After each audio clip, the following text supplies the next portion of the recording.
I'm here to talk about staying calm when your kids aren't.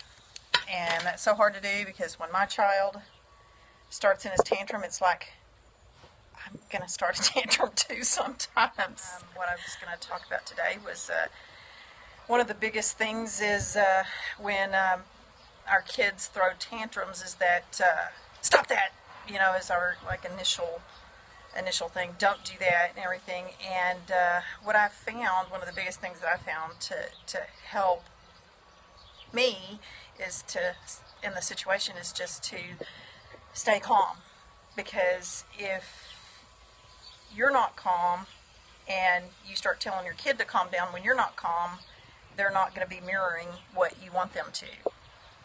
And so that's probably the biggest tip that I can say for anybody with your children. I've got one, I think I hear someone yelling at me right now, Mom, Mom, Mom.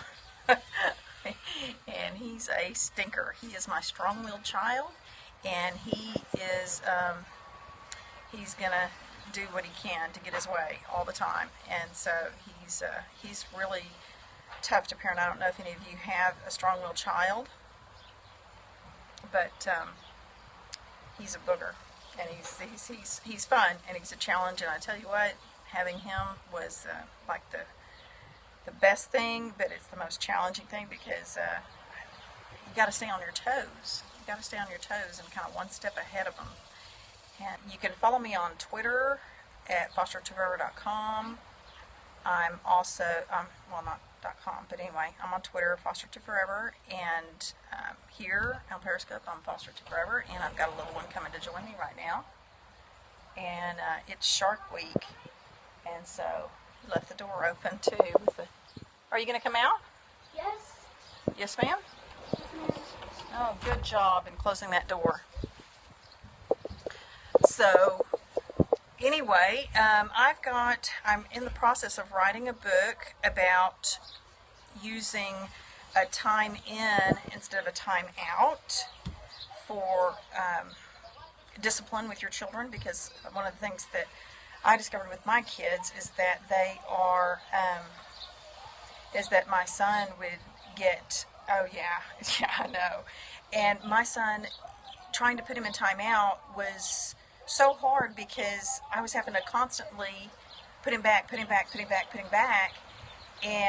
then he was escalating, and it was just craziness. And one of my foster kids, her therapist had told me about doing a time in, because anytime that we said go to your room, she kind of went off the deep end, and she really struggled. That rejection was just more than what she could handle.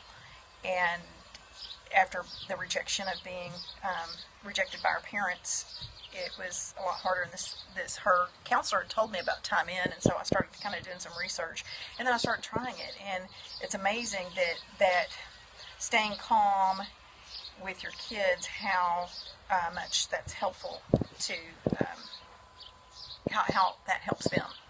Because if you're not calm, how can you teach your children? If you can't keep in charge of your emotions, because I know sometimes I'm just like,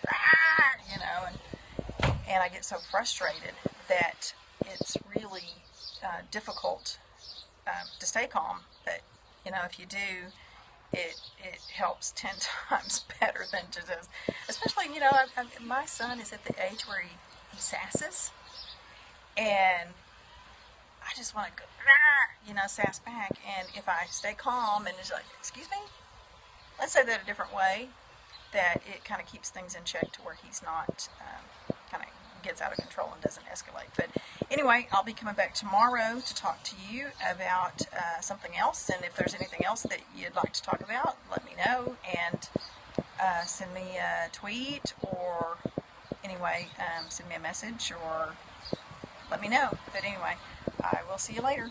Bye.